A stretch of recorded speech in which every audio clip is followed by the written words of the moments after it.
The world is going to have a new monetary system in this decade that we're in. We're going to experience this huge deflationary crash around the world, and people will just lose confidence in currency. And what do they always go back to throughout history? Time after time, for the last 5,000 years actually, they always go back to gold and silver. We are entering a period of financial crisis that is the greatest the world has ever known. The wealth transfer that will take place during this decade is the greatest wealth transfer in history.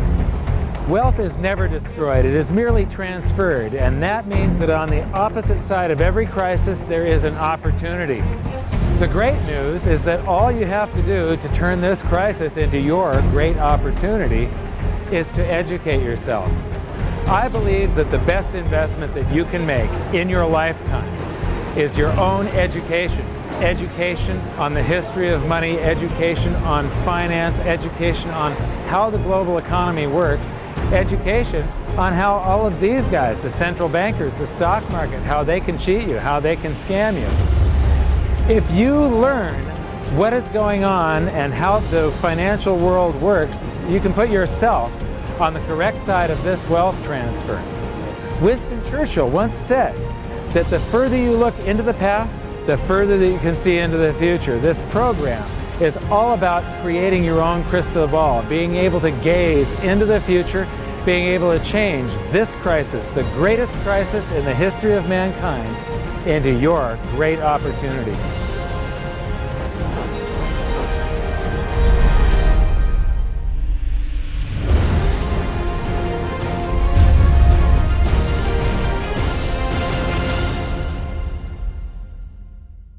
So it all started back in 1999 when my sister and I hired a financial planner to help my mother with her assets, and we gave him control of the family's assets, and in the next year and a half he lost 50% of what she had. You know, he would come to us every 6 months, we'd have a meeting, and he'd have this smile on his face, just ear to ear smile, going, "We did really well. The S&P lost 24% and you only lost 18." And so I fired him and I moved all of her assets to cash, and I dove into studying the financial markets, which led me into studying the economy. And when you start reading about the global economy, the people that are concerned with trade deficits and budget deficits, it's the hard money advocates, the gold community. And once I started reading them, they also write about monetary history, and then I really fell in love. Because monetary history just repeats and repeats over and over again, echoing all the way back to the beginnings of civilization.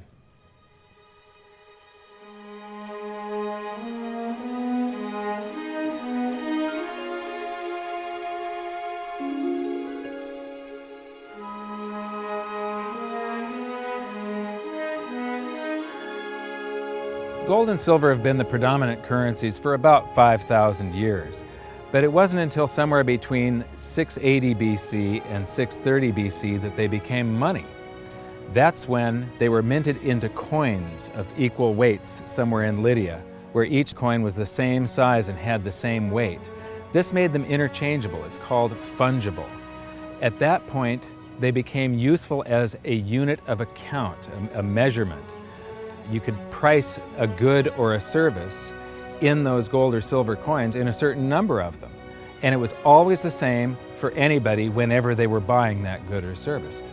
But it wasn't until they made their way to the world's first free market society, the prototype of democracy, the cradle of civilization, Athens, that they exploded in use.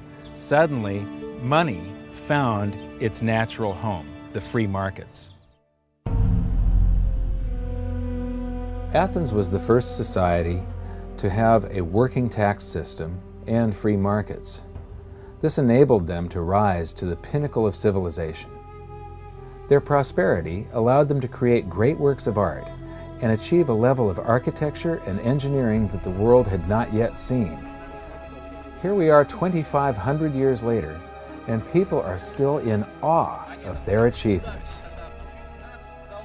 It was truly a fantastic period in human history, and the Athens star shone brightly for many years. So this begs the question, what went wrong? How did such a great and powerful civilization fall? The answer lies in the same pattern that we see throughout history: too much greed and too much war. It was when the Athenians got involved in the Peloponnesian Wars, a war with Sparta, that their monetary problems began. First, they lost access to their gold and silver mines. They were also paying armies that were on foot, and they were miles and miles away from Athens. So as they pay their armies to buy goods and services from the local populations, a deflation occurs in Athens because they're sending all of their coinage out of the city. Then they started debasing their coinage to pay for the war. If you take in 1,000 coins in taxes, and then you melt those down, those gold coins, and you mix 50% copper into your gold, now you can mint 2,000 coins. So if you take in only 1,000 coins, but you spend 2,000 coins, what is that called? That is deficit spending. Athens began to do that during this war with Sparta. They also had these great public works, which were very expensive, and they finished the Temple of Athena Nike during the truce in the middle. There was a 6-year truce in the middle of this 27-year war. So they didn't stop their great public works and allow their market economy to heal from the expense of this war. As they debased their coinage, people would take the new debased coins at face value at first, until there were a whole bunch of those. And there's something called Gresham's Law, where people tend to save to keep the thing that's rare, and they spend the thing that's common into circulation first. So all of the gold and silver coins started to disappear from circulation and become quite rare, and it was just these copper coins. Suddenly, it took a whole bunch of copper coins to buy a gold or silver coin, one of those old gold or silver coins. This is the first time that gold or silver ever had a price. Before that, everything was measured in a weight of gold and silver. So a large factor in Athens' downfall was the expense of war, the expansion of empire, the debasement of their currency, the eventual inflation that was caused. You know, they minted these coins until they became nothing but flecks of copper. This was actually the world's first hyperinflation. And what it did was it financially debilitated Athens to the point where in 404 BC they surrendered to Sparta. And eventually they became nothing but a satellite of Rome. The thing that amazes me is how history just keeps on repeating and repeating and repeating, and we never learn from all of our stupid mistakes. We just repeat the same stupid mistakes over and over and over again. Today we are doing the same thing that the Athenians did that caused the loss of their great culture. We're doing the same currency debasement. We're doing the same deficit spending, and it's for the same reasons. It's for war and it's for great public works. The interesting thing about the Peloponnesian War was how it started. I would say one of the interesting parallels is that it started really with Athens at its height and with a level of hubris that set them down the road towards ruin. Perhaps they felt that they were, superior, couldn't make a mistake. Exactly. They knew better. Exactly. And they ended up destroying their society as a result. It's a road that we're going down today, right? I think absolutely. Yeah. There was a play written shortly after the Peloponnesian Wars about the worthlessness of the copper flecks that were their coinage at the time. So we go from gold and silver, very high value money, to a currency that has a face value. And it's the first example that I can find in history where a war and great public works were being funded through deficit spending.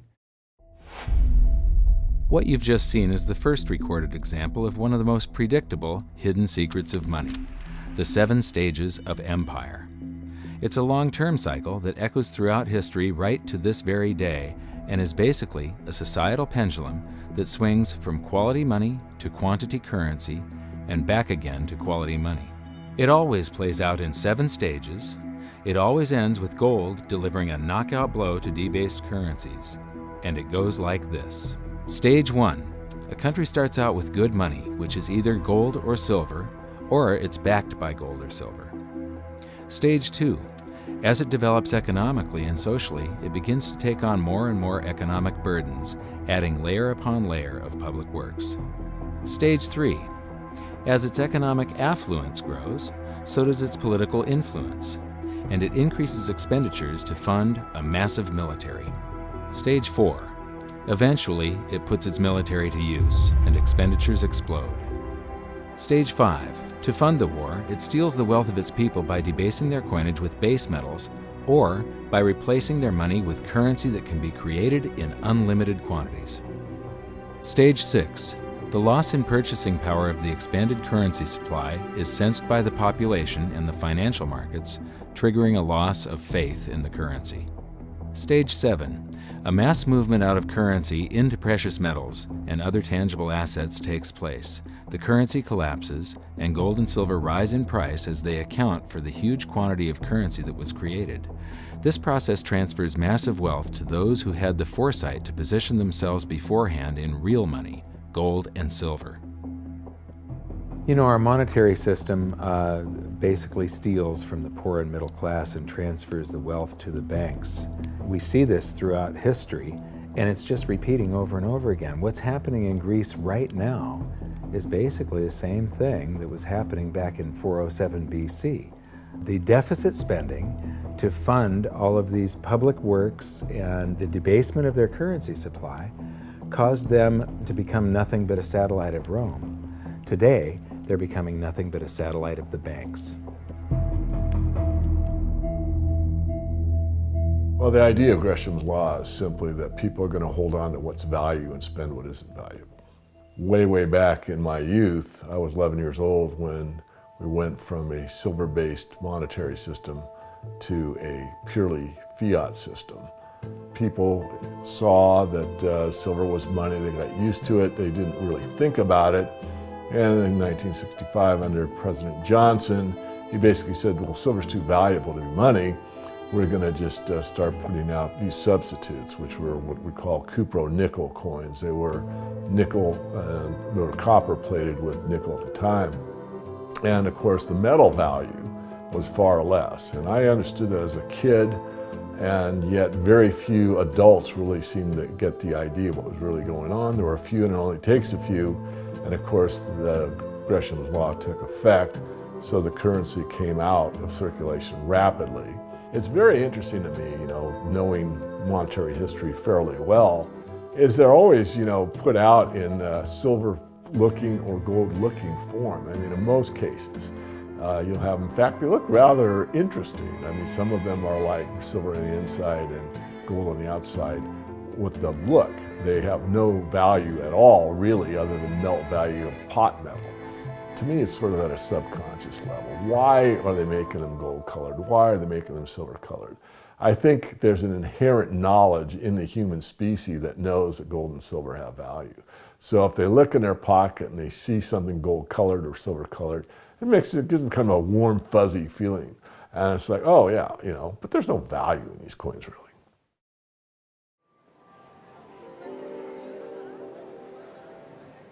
The next question is, how does this affect you? My next stop was in London, where I'd been asked to give a presentation to a group of businessmen. They wanted to understand the reason that gold had surged recently, and I explained to them that to understand gold, you have to understand monetary history. Once you see where we've come from, you can get a much clearer understanding of how the 7 stages of empire are playing out right now. We weren't allowed to show their faces, but we were allowed to film my presentation. So here it is, the last 140 years of monetary history condensed into just 10 minutes. Keep the 7 stages of empire in mind, and as you watch this, see if you can recognize the signs. Everybody thinks the US dollar is still as good as gold, and it hasn't been since 1971. This is the world monetary systems. From 1873, when Germany went on the classical gold standard, where each unit of currency is backed up by an equivalent amount of gold in the treasury. In the United States, $20 bill, $20 gold piece in the vaults. Go into any bank, slap down your currency, which was a receipt for money, a claim check on money, ask for your money, gold and silver, and they would give it to you. So this shows this is currency, this is money. Otherwise, there was no reason for any government to store gold in their vaults and then print this currency that was backed by gold.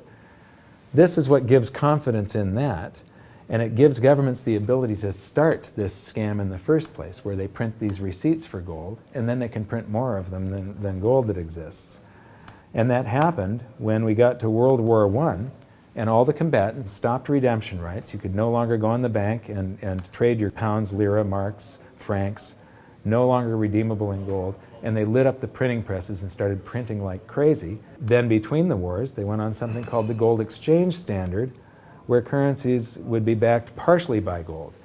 So in the United States, under the Federal Reserve Act of 1913, the Federal Reserve was allowed to put $50 worth of claim checks on gold, currency in circulation, backed up by only $20 worth of gold. So it was a 40% reserve ratio. For every $20 gold piece in the vault, they could put $50 in circulation. We're the dollars of the nation on parade. We're the biggest batch of dollars ever made. Oh, we used to march by millions, but now we march by billions, and maybe we'll be trillions for your dead. We're the dollars. Then we get to 1944. Now, during both wars, Europe paid the U.S. with gold. During World War I, the U.S. didn't get into the war until the very end of it. We didn't really have troops on the ground here in any quantity until the last 6 months of the war. So for the first 4 years or so, we're selling you all of, you take all of your young men off of the farms and turn them into soldiers. You take your factories that make toasters and they start making machine guns. Your factories that made cars are now building tanks. And so you turn your economy toward war, and all of your consumer goods and your grains had to be imported from the United States, and you paid us with gold. Then in World War II, Hitler starts saber rattling in 1936, annexes Austria in 38, invades Poland in 39. Pearl Harbor wasn't until the end of 1941. We didn't have troops on the ground until, I believe, August of 42. So again, there's like 6 years where you're paying us with your gold and we're selling you stuff. This is where Americans have this myth that war is good for the economy. War is good for the economy if you're not in it and you're selling them the tools of the trade. Yes, America's national income gets bigger and bigger. In 1943, it was $142 billion. That was double the 1939 figure, triple the figure for 1933. But by the end of World War II, the U.S. had 2/3 of all the world's monetary gold, the central bank gold, and the rest of the world had to share the other third, and Europe had none. So the world monetary system was no longer going to work. It would collapse. But we had made all these loans of dollars to Europe, so Europe was flooded with dollars. And so representatives from around the world met at Bretton Woods, New Hampshire in 1944. They came up with a new world monetary system called the Bretton Woods system, where every currency on the planet, with the exception of just a few, they would be backed by the US dollar, and the US dollar would then be backed by gold at $35 per ounce. This gave confidence to all currencies. So this gave the world stability, and it pegged all the world's currencies to each other through the dollar to gold. So there was no such thing as the Forex. Currencies didn't float. The exchange rates were fixed year after year, and this helped to make world trade boom.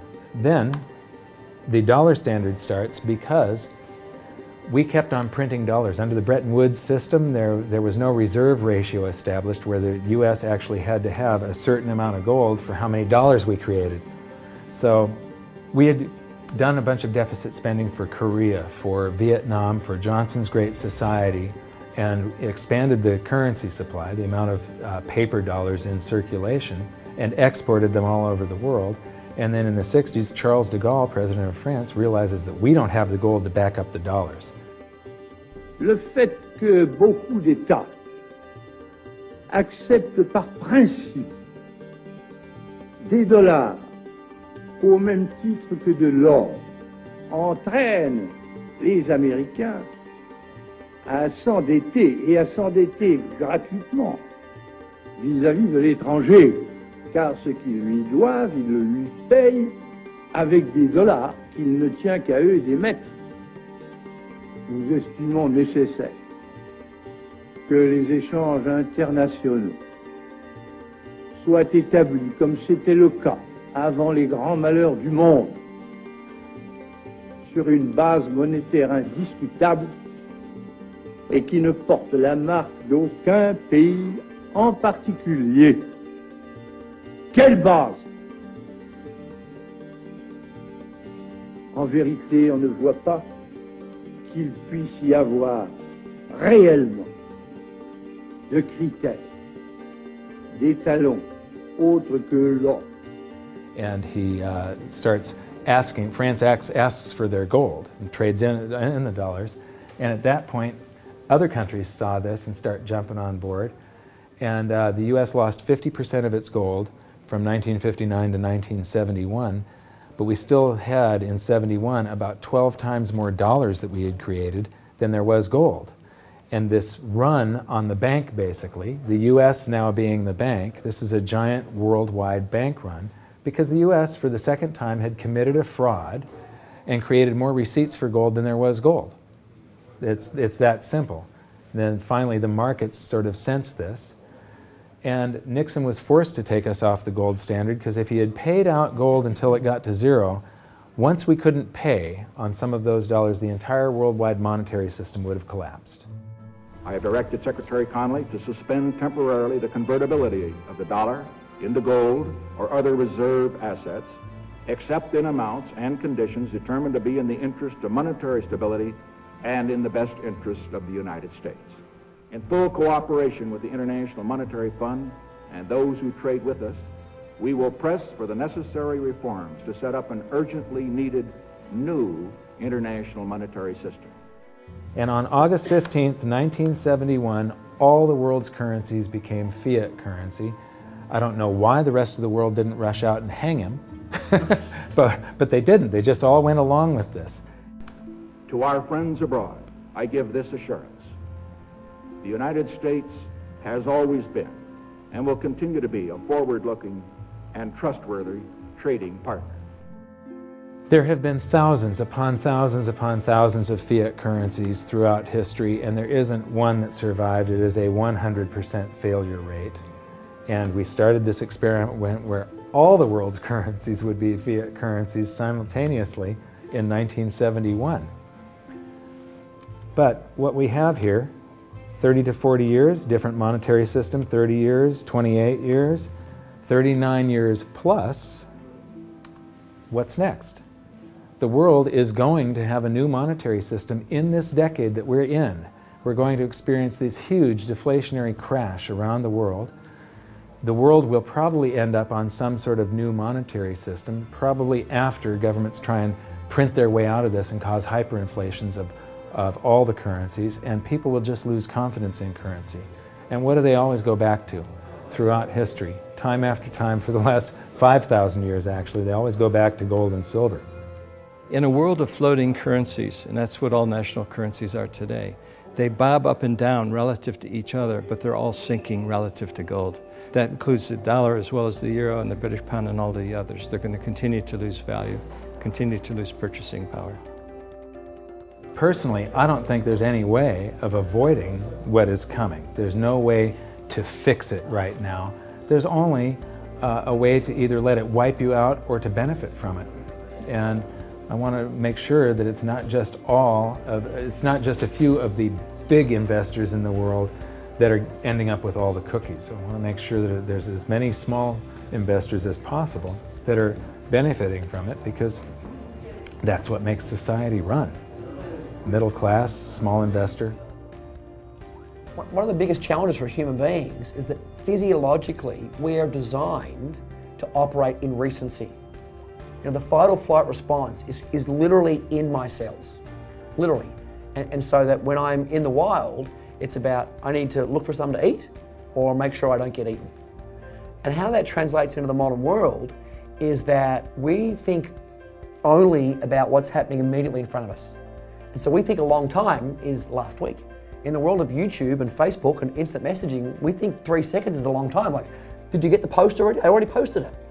And the reality is, if you look at history, and I don't mean a week, I don't mean a month, I mean decades, I mean 100 years, I mean a couple of 100 years, I mean more than a couple of 100 years, you can start to see some patterns. You can see some things that are going on because history repeats itself. There are some trends and there are some movements that you can learn from.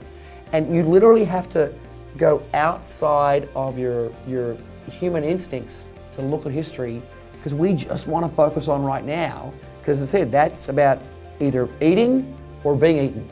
So we've got to go beyond that, and that means not just focusing on the here and now, but learning some real powerful stuff from what's happened, because there just might be some indicators there as what's going to happen in the future. Now, the 7 stages of empire, just as a reminder, started with sound money, and then a country adds layers of public works and social programs, and then develops a massive military, and then puts that military to use, and to pay for the war, it debases its currency supply, which causes a loss of faith in the currency, which then leads to a currency crisis, and gold does an accounting of the expansion of that fiat currency supply that happened over all those years of the first 5 stages. We are in the 6th and beginning the 7th stage. Gold started the accounting in the year 2001. It was $250 then, but we're still in the very early stages of this. Well, that's right. I think one of the problems with gold is people just don't understand it. I mean, for one thing, it's sort of been banished from the curriculum for 35 years. We have going on 2 generations of academics and scholars who have never studied gold. Unless you're a specialist in economic history, you can go back and look at it. Now, when I was in university and even when I was in graduate school in economics, we were still on the gold standard in some form. It was fairly attenuated, but when you studied the IMF and you looked at how they present the finances of a country and the breakdown of the reserves and the capital accounts, gold was a line item in the capital account, and you had to understand how it, what role it played and how it could equilibrate in terms of balance of trade. Well, that's gone. The IMF, Nixon went off the gold standard in 1971, and bright young economic students just don't understand gold. They think it's a joke, or they think it's maybe a commodity trade or a momentum trade. They don't understand that it really is money par excellence. So now we've learned that money was born in roughly 630 BC when it became fungible. It was free markets and sound money that led to Athens' great prosperity. But debasement of their money for deficit spending on war and public works played a large role in their demise. Over the past 140 years, we've debased our own currencies to the point where 2 generations of scholars don't even understand gold. We learned about Gresham's law and that bad money drives out good. In recent history, there has been a new monetary system roughly every 40 years. And we've learned that we are in the 6th stage of the 7 stages of empire.